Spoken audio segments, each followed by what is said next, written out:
नमस्कार। आकाशवाणी के समाचार सेवा प्रभाग की प्रस्तुति न्यू इंडिया समाचार में हार्दिक स्वागत अभिनंदन है आपका दोस्तों। मैं हूं मुनीश शर्मा और मैं हूं कनकलता। दोस्तों, आज हम आपके समक्ष 16 से 28 फरवरी का अंक लेकर हाजिर हुए हैं। दोस्तों, आम बजट 2025-26 भी दीर्घकालिक सोच और विकसित भारत के संकल्प के साथ साथ विकास को निरंतरता देने वाला है। ये आदर्श रूप से वित्तीय और निवेश केंद्र के लिए एक प्रवेश द्वार बनने की नए भारत की तैयारी है, ताकि 2047 तक भारत को विकसित राष्ट्र बनाने के विजन को पूरा किया जा सके। दूरदृष्टि से पेश किए गए अभूतपूर्व ऐतिहासिक आम बजट ने समाज की प्रत्येक वर्ग को सशक्त किया है और यही इस बार के हमारे अंक की आवरण कथा बनी है, जिस पर हम आपसे कार्यक्रम की पिछली कड़ी से चर्चा कर रहे थे। 21वीं सदी का तीसरा दशक विकसित भारत के संकल्प को सिद्ध करने की दिशा में बेहद महत्वपूर्ण है और ऐसे में बीते लगभग 11 साल में केंद्र सरकार ने विकसित भारत के संकल्प को सिद्ध करने का आधार स्तंभ तैयार कर नव निर्माण की दिशा में कदम बढ़ा दिया है। पिछला आम बजट इस दशक के अंत तक की सोच को ध्यान में रखकर बनाया गया था, तो 18वीं लोकसभा का ये आम बजट उसी निरंतरता की दिशा में है, क्योंकि समग्र दृष्टिकोण के साथ पूर्ण रूपेण विकास ही अब केंद्र सरकार का मंत्र है। 18वीं लोकसभा का दूसरा और वर्ष 2025-26 का सर्वस्पर्शी सर्वसमावेशी आम बजट विकसित भारत के विराट और निर्णायक संकल्प को साकार करने की निरंतरता का प्रतीक बन गया है। दोस्तों, एक समय था जब आम बजट को सिर्फ वित्तीय दस्तावेज के तौर पर साल भर का लेखा जोखा भर माना जाता था, लेकिन 2014 के बाद से ये वित्तीय विवरण पेश करने की संवैधानिक जरूरत भर नहीं, बल्कि केंद्र सरकार की दीर्घकालिक सोच के साथ इसे निरंतरता का प्रतीक वाला दस्तावेज बना दिया गया है। विकसित भारत का संकल्प भी इसी सोच का तो परिणाम है। प्रधानमंत्री नरेंद्र मोदी के तीसरे कार्यकाल का ये पहला पूर्ण बजट 2047 के विकसित भारत के संकल्प का मार्ग प्रशस्त करने वाला दस्तावेज बन गया है। इसके लिए वर्तमान सरकार मिशन मोड में भौगोलिक, सामाजिक, आर्थिक रूप से सर्वांगीण विकास के संकल्प को लेकर आगे बढ़ रही है। इनोवेशन, समावेशन, निवेश ये सरकार की आर्थिक गतिविधि के रोडमैप का आधार रहा है और इसीलिए इस बार का आम बजट विकसित भारत की इन 5 आकांक्षाओं पर आधारित है। पहला, विकास में तेजी लाना। दूसरा, समावेशी विकास सुनिश्चित करना। तीसरा, निजी क्षेत्र के निवेशों में नई जान डालना। और चौथा, परिवारों के मनोभावों में उल्लास भरना। और पांचवा, भारत के बढ़ते मध्यम वर्ग की खर्च शक्ति को और बढ़ाना।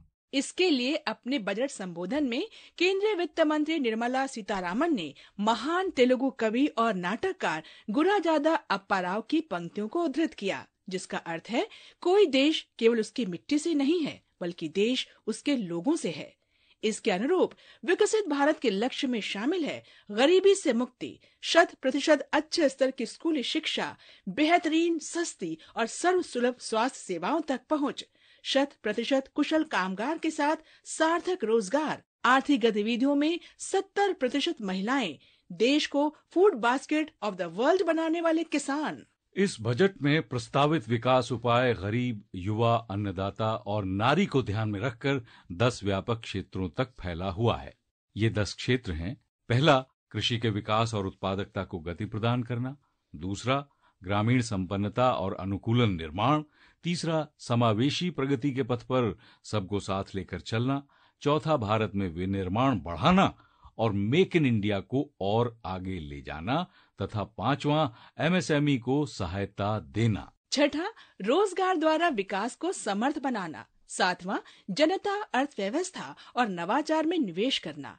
आठवां, ऊर्जा आपूर्ति सुनिश्चित करना। नौवां, निर्यात को बढ़ावा देना। और 10वां, इनोवेशन को पोषित करना। इस रोड मैप के साथ केंद्र सरकार का ये आम बजट वर्तमान आवश्यकताओं की पूर्ति के साथ साथ भविष्य की तैयारियों का बजट बन गया है। प्रधानमंत्री नरेंद्र मोदी के शब्दों में कहें तो ये पीपुल्स यानी जनता जनार्दन का बजट बन गया है। बजट में किसानों के लिए जो घोषणा हुई है वो कृषि क्षेत्र और समूची ग्रामीण अर्थव्यवस्था में एक नई क्रांति का आधार बनेगी। पीएम धन धान्य कृषि योजना के तहत 100 जिलों में सिंचाई और इंफ्रास्ट्रक्चर का विकास होगा। किसान क्रेडिट कार्ड की सीमा 5 लाख रुपए तक होने से उन्हें और ज्यादा मदद मिलेगी। 18वीं लोकसभा भारत के लोकतंत्र की गौरव यात्रा का एक महत्वपूर्ण पड़ाव बना है। करीब 60 साल के बाद कोई सरकार तीसरी बार वापस आई और तीसरी पारी का पहला पूर्ण बजट रखने का सौभाग्य प्राप्त हुआ। देश इसे भारत के लोकतंत्र की गौरव यात्रा की अत्यंत गरिमापूर्ण घटना के रूप में देख रहा है। इस जन विश्वास का ही परिणाम है कि केंद्र सरकार साहसिक निर्णयों से विकास को गति दे रही है। प्रधानमंत्री नरेंद्र मोदी की सरकार के बारे में समयबद्ध डिलीवरी को महत्वपूर्ण माना जाता है। इसी सोच को आगे बढ़ाते हुए इस बार के आम बजट में समयबद्ध तरीके से जल जीवन मिशन के विस्तार सहित 9 मिशन की घोषणा की गई है। जी हाँ, और दलहन के क्षेत्र में भारत को आत्मनिर्भर बनाने के लिए 6 वर्षीय मिशन लिया गया है। तो कृषि क्षेत्र में अनुसंधान को बढ़ावा देने के लिए राष्ट्रीय उच्च पैदावार बीज मिशन का ऐलान कर दिया गया है। 5 वर्षों के लिए कपास उत्पादकता मिशन की घोषणा बजट में की गई है। तो उद्योग को बढ़ावा देने के लिए infrastructure mission make in India का ऐलान हुआ। इसी तरह परमाणु ऊर्जा मिशन, राष्ट्रीय भूस्थानिक मिशन, ज्ञान भारतम मिशन, निर्यात संवर्धन मिशन का ऐलान किया गया और इसके अलावा जल जीवन मिशन का विस्तार वर्ष 2028 तक किया गया है। और इसीलिए प्रधानमंत्री नरेंद्र मोदी कहते हैं, साथियों, इस बजट में रिफॉर्म की दिशा में महत्वपूर्ण कदम उठाए गए हैं। न्यूक्लियर एनर्जी में प्राइवेट सेक्टर को बढ़ावा देने का निर्णय बहुत ही ऐतिहासिक है। ये आने वाले समय में सिविल न्यूक्लियर एनर्जी का बड़ा योगदान देश के विकास में सुनिश्चित करेगा। बजट में रोजगार के सभी क्षेत्रों को हर प्रकार से प्राथमिकता दी गई है। लेकिन मैं 2 चीजों पर ध्यान आकर्षित करना चाहूंगा। उन रिफॉर्म्स की मैं चर्चा करना चाहूंगा जो आने वाले समय में बहुत बड़ा परिवर्तन लाने वाले हैं।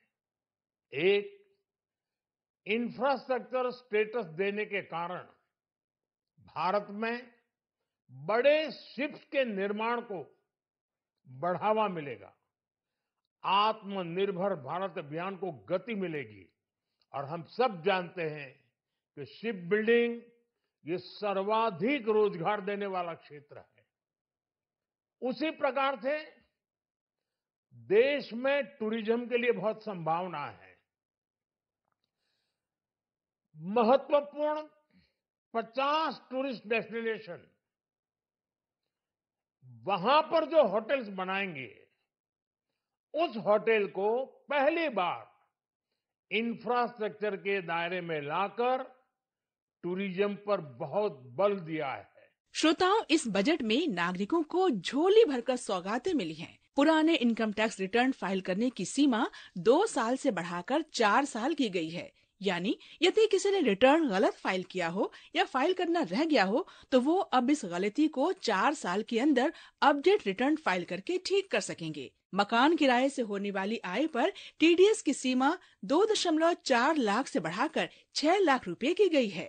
वरिष्ठ नागरिकों को बैंक और पोस्ट ऑफिस के ब्याज से होने वाली कमाई पर मिलने वाली टैक्स छूट को 50,000 से बढ़ाकर 1 लाख रुपए किया गया है। अब 1 लाख रुपए तक की राहत मिलेगी। वहीं सरकार ने टैक्स डिडक्शन एट सोर्स और टैक्स कलेक्टेड एट सोर्स नियमों में बदलाव करते हुए भी राहत दी है। टेक्निकल या प्रोफेशनल फीस, कमीशन, ब्रोकरेज, किराए, विदेश भेजी गई रकम पर टीडीएस और टीसीएस की कटौती सीमा बढ़ा दी गई है। भारतीय रिजर्व बैंक की उदारीकृत धन प्रेषण स्कीम के जरिए विदेश में पढ़ाई के लिए पैसा भेजने की सीमा अब 10 लाख रुपए होगी, जो अभी 7 लाख रुपए है। हालांकि ये छूट तभी मिलेगी जब ये पैसा किसी वित्तीय संगठन यानी बैंक आदि से ऋण के तौर पर लिया गया हो। दोस्तों, कई बुजुर्गों के पास बहुत पुराने नेशनल सेविंग्स स्कीम के खाते हैं जिन पर ब्याज नहीं दिया जा रहा है। वित्त मंत्री ने ऐलान किया है कि जो लोग 29 अगस्त 2024 या उसके बाद एनएसएस से पैसा निकालेंगे, उन्हें निकासी पर टैक्स नहीं देना होगा। पेंशन स्कीम एनपीएस वात्सल्य योजना में निवेश करने वालों को 50,000 रूपए की अतिरिक्त छूट मिलेगी। ये लाभ वात्सल्य खाता खुलवाने पर ATCCD 1B के तहत मिलेगा। ये लाभ ATC के तहत मिलने वाली 1.5 लाख रुपए की छूट के अतिरिक्त होगा। ये लाभ केवल पुरानी कर व्यवस्था अपनाने वाले ही उठा सकेंगे। छोटी धर्मार्थ संस्थाओं की पंजीकृत अवधि को बढ़ाकर 5 से 10 वर्ष कर ऐसी संस्थाओं के अनुपालन संबंधी बोझ को कम किया गया है।